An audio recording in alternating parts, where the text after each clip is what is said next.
বন্ধুরা, কেমন আছেন আপনারা? আশা করি নিশ্চয়ই ভালো আছেন। আমিও ভালো আছি। আমি তামান্না আতিক মুস্কান খান। আমার একটি ইউটিউব চ্যানেল আছে, তামান্না জুনিয়র ক্লাস, এবং আমার একটি পেজ আছে, মুস্কান খান একাডেমি। আপনারা সার্চ দিয়ে দেখবেন, ঠিক আছে?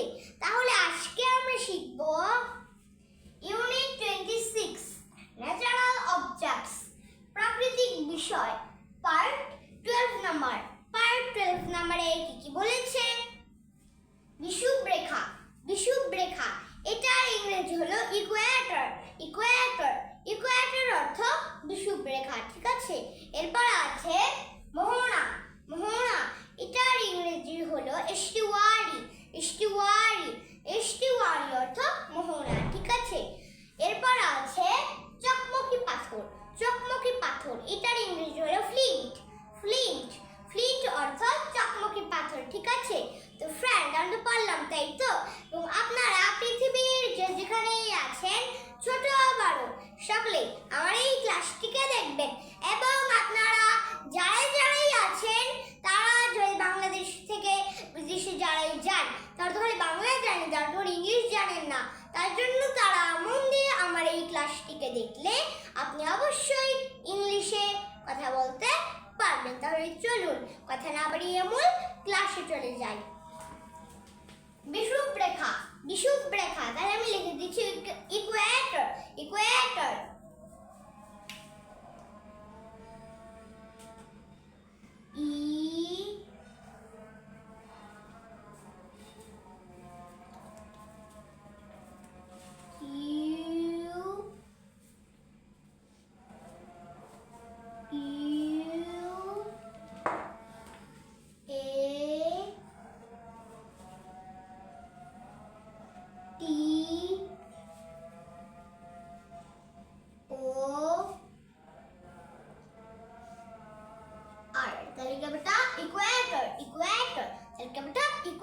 ইকুয়েটর অর্থ বিষুব রেখা, ঠিক আছে? এরপর আছে মোহনা। মোহনা, তাহলে আমি লিখে দিচ্ছি ইস্টুয়ারি। ইস্টুয়ারি,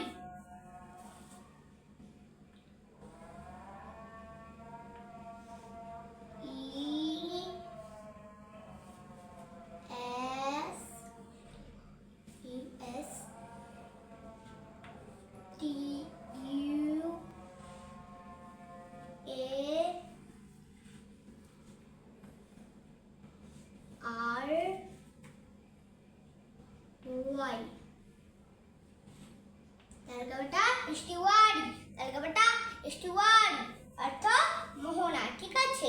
এরপর আছে চকমকি পাথর। চকমকি পাথর, তাহলে আমি লিখে দিচ্ছি ফ্লিন্ট। ফ্লিন্ট,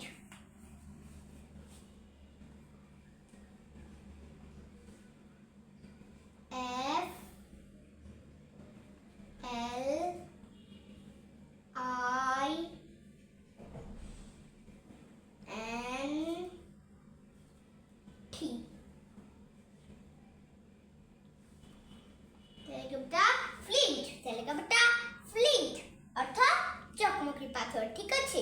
তো ফ্রেন্ড, তাহলে চলুন আজকে আমরা কি কি শব্দ জেনে নিলাম একটু পড়ে নিই।